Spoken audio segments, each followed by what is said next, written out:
Elfin forest sounds lovely, doesn't it? Like a place where you'd take a stroll at sunset, breathe in a little fresh air, maybe watch the stars come out over the canyon. But the people who lived there before found it disturbing. As time rolled on, a curse was whispered. A so-called church burned down. Those who lived nearby said the screams never stopped. And let's not forget the witch. One family swore she'd appear at the tree line every night. Another claimed they saw something else, something taller, thinner, and wrong. It would stare into their bedroom window. So, it should come as no surprise that when a man and his wife from Texas moved into a home in Elfin Forest, something would take interest to them, something horrifying. Welcome to Weird Encounters, a place where the ordinary fades into shadow and the unexplainable comes alive. Don't forget to like, subscribe, and become part of our ever-growing community of the curious. My name is David, and last year my wife and I moved from Texas to Southern California. The company I work for offered me a relocation package to work out of the San Diego office for at least 4 years. It was a good opportunity, and we'd always talked about trying a different state. So, we agreed. We didn't want to live directly in the city. Too crowded, too loud, too expensive. One of my co-workers recommended Escondido, and during the search we found a house in Elfin Forest, right off Harmony Grove Road, near the trail system that leads toward the canyon and reservoir. The area looked peaceful. Clean air, trees everywhere, long quiet roads, views of the hills. And the house was a great price for Southern California. Too great, really. I remember thinking it was strange the house had been on the market that long.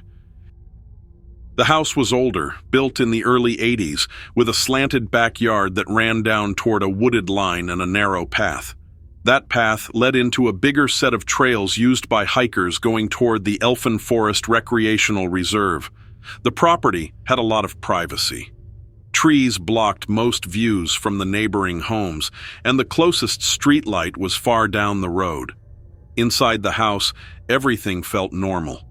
No strange smells, no cold spots, nothing out of place. We settled in quickly.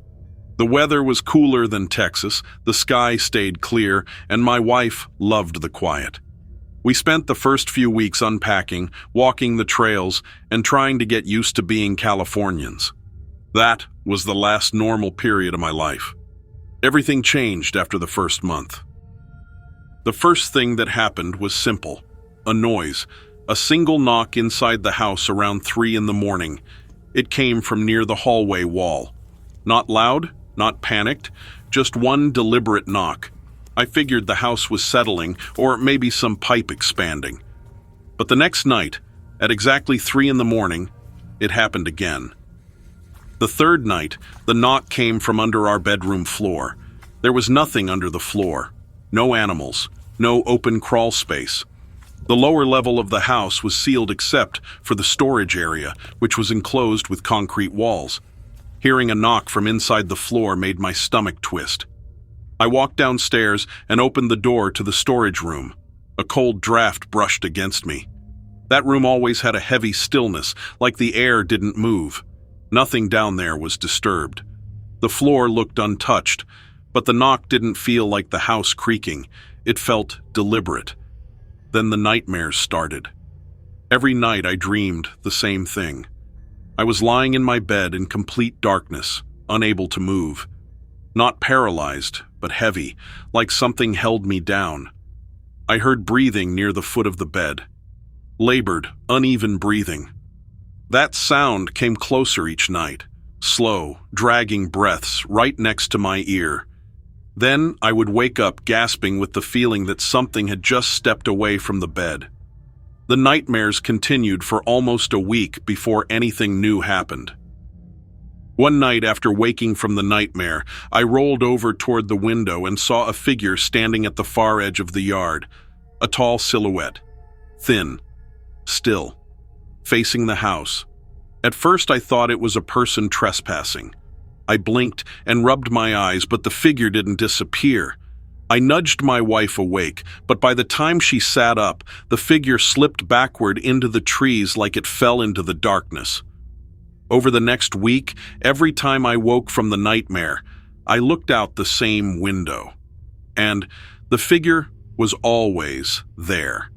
Always in the same spot, always facing the house, always leaving the moment I woke my wife. The third time I saw it, the figure was closer, halfway down the yard, still too far to see detail, but close enough that I could make out long hair and the shape of bare shoulders. I tried to rationalize it. Maybe a local, maybe someone living in the hills, maybe a hiker. But something about its posture felt wrong. It didn't sway or shift weight. It stood perfectly motionless. The next night, I took my high-powered flashlight with me. I waited for the nightmare. When I woke up the next time, I jumped from the bed and snapped the flashlight on. The figure was standing near the tree line. When the beam caught it, it reacted. Its skin was a pale grayish color. The hair was long and matted. The face was sunken with deep eye sockets. The mouth hung open slightly, cracked at the edges, with dried red streaks around the lips. Its head tilted unnaturally far to the side. Then it moved in a jerking burst, sideways, fast, skipping several feet without taking visible steps, before vanishing into the trees. That was the moment I understood this was not a trespasser.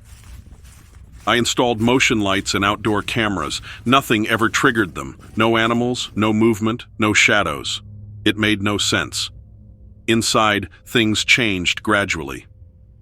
The refrigerator door opened during the night. The hallway lights flickered only when I walked under them. The thermostat reset itself twice. The TV turned on at 2 a.m. with a black screen. The office door opened by itself. The laundry room door was open every morning, even though we kept it shut. Sometimes I'd walk into a room and feel like someone had just stepped out. Not a cold spot or anything supernatural, just the unmistakable sense that another presence had been there a second earlier. I didn't tell my wife everything. I didn't want her terrified or thinking I was losing my mind. But she started noticing too.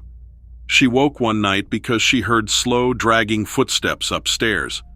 She felt the bed shift. She felt cold air on her face. I hope you're enjoying this story about the evil that lives in Elfin Forest. If you're liking it so far, please show your support with a quick like and a comment. It really helps this channel grow. And don't forget to subscribe so you never miss the next terrifying encounter. Now, back to the story. The worst night in California happened at the end of September. I woke around 2:47 a.m. No sound woke me. I just opened my eyes and felt something off in the air. The room felt heavier, not colder, just dense. I looked toward the corner near the dresser. A shape stood there, not crouched, not hiding, standing.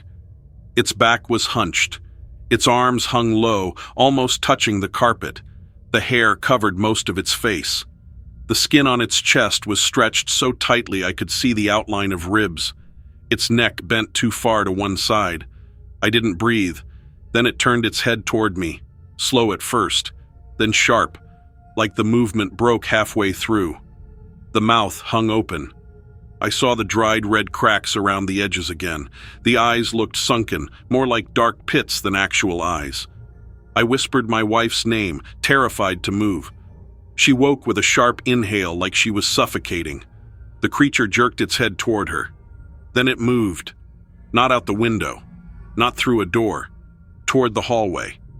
It twisted its torso strangely, scrambled low, and darted out of the room in sudden bursts of motion. Too fast, too erratic, too broken. I grabbed my wife and we locked ourselves in the guest room until morning. I didn't sleep at all. Before everything went completely off the rails, I started trying to figure out if maybe the area itself had a reputation or some kind of weird history that I didn't know about. Honestly, I was just trying to understand why that house felt so wrong. And that's when I started learning about Elfin Forest. I didn't know any of this before we moved there. Nobody warns you. The realtor sure didn't. but apparently people around Escondido have been talking about strange things in that part of the hills for a long time. A lot of the land back there, the canyons, the trails, the whole area that runs toward the reserve, used to belong to the early native peoples. From what I read, the ancestors of the Kumeyaay treated certain spots back there as important. Some places were ceremonial, others were kind of like meeting areas. There are supposedly old grinding stones buried around different parts of the hills. I guess some hikers have found arrowheads or carved rock pieces too. Then there's this whole other part of the lore. I kept finding different versions of it, but they all said basically the same thing. Sometime in the late 1800s or early 1900s, a group of travelers, gypsy-type folks, tried to settle somewhere near the forest. According to the stories, the locals back then didn't want them there, and things got violent. Some tales say the group was forced out. Others say some of them were killed, and that before they left, they cursed the land. I don't know if any of that is true, but after what I saw on my property, it doesn't sound as crazy as it used to. There's also the whole white lady legend people claim to see. Supposedly, a woman dressed in a long white gown appears near the trails or on the road at night. Some say she's looking for her family. Some say she's tied to that old gypsy story. Some say she's connected to the native spirits. You can pick any version you want. There are tons of them. But the point is, people have been seeing things for decades. The weirdest stories were about this old religious retreat deeper in the hills, near a private spot some folks call Quest Haven. Some say it used to be a spiritual center, others say it was something more sinister. But a lot of people in town say they avoid the place, especially at night. When I put all of this together, the native history, the warnings, the ghost stories, the curse, the strange sightings, it started making sense why something felt off from the very beginning. I kept thinking about how our backyard sloped down into the trees, how the trail connected right to the canyon. And after reading everything I could find, I kept remembering one thing over and over again. A lot of people said the forest doesn't like strangers. I didn't believe any of this before. But after what I lived through in that house, I believe it now. The next day, I checked the lower storage area one last time before we left the property for good. The movers were coming soon, and I wanted to know if something was hiding down there. When I opened the door, a cold draft hit me. The light flickered when I pulled the chain. The ground in one corner looked disturbed, like something had scraped across the dirt. Then I saw the footprints, long, narrow impressions with extended toe marks. Too long for a human, too narrow for an animal. They started near the wall and ended at the base of the stairs leading up toward the house. That was enough. I locked the door permanently and refused to go down again. We decided that night to move back to Texas. We stayed at a hotel during the last days in California because I refused to sleep in the house again. The day before we left, I went back inside for a final walkthrough. I only entered the house because my wife insisted. On the bedroom carpet, near the dresser, were two long indentations where something crouched recently. Those marks hadn't been there before. Before I left the room, the hallway light turned on by itself. I walked out and never went inside again. We flew back to Texas 2 days later. I thought escaping the house would end everything, but the nightmares followed me. The noises followed me. And the presence followed me. The first night home, the nightmare returned. Same breathing, same pressure on the bed, same feeling that something leaned over me. I woke at 3:14 a.m. The window was open. I check every lock now before bed. I checked it that night. I checked it twice. Something opened it. The scratching on the siding showed up a few days later. 3 long marks right beneath the bedroom window. My wife blamed tree branches from the last storm. There were no branches close enough. Then the voice returned. David. Spoken from the hallway. The same voice I heard in Elfin Forest. Flat, low, wrong. My wife didn't wake up. I kept the lamp on the whole night. I tried to tell myself it was stress. I wanted to believe trauma could follow you the way memories did, but something worse was happening. My wife woke one morning with a bruise around her ankle, a perfect circle, like fingers. She said something grabbed her foot during the night. That bruise told me everything I needed to know. The thing wasn't tied to California. It wasn't tied to the land. It wasn't tied to the house. It was tied to me. 3 weeks ago, I finally accepted that it had followed me. I was watching TV alone around midnight. My wife had already gone to bed. I tried to focus on the show, but the sound kept fading in and out strangely. Then the TV froze. The screen went black. The volume bar shot up to 100. No sound came from the speakers. Just a number. 666. Then I heard breathing behind me. Slow, trembling breathing. I turned my head. It stood half hidden in the hallway. Only the head and shoulder visible. Long hair hanging down, mouth partly open, eyes reflecting the dim light. Skin stretched tight and pale. No movement except the slow rise and fall of its shoulders. I didn't move. I didn't speak. I just stared, frozen in complete terror. When the TV flickered back to normal brightness, the creature was gone. I didn't sleep that night or the next. 2 nights ago, something happened that made me realize this situation is not going away. I woke up at 3:13 in the morning again. I didn't hear anything at first. The room was warm, too warm. The air felt thick. I saw something crouched near the foot of the bed, low to the ground, and staying very still. I reached slowly for the lamp and turned it on, but nothing was there. I noticed the window was open. The curtains pushed outward, like something moved through them. I walked toward the window, and before I reached it, I heard breathing outside. I turned off the lamp and looked through the glass. In the yard, near the fence, was the demon. Tall, bent at the spine, hair hanging forward, hands long enough to almost touch the ground. It was watching the house, watching me.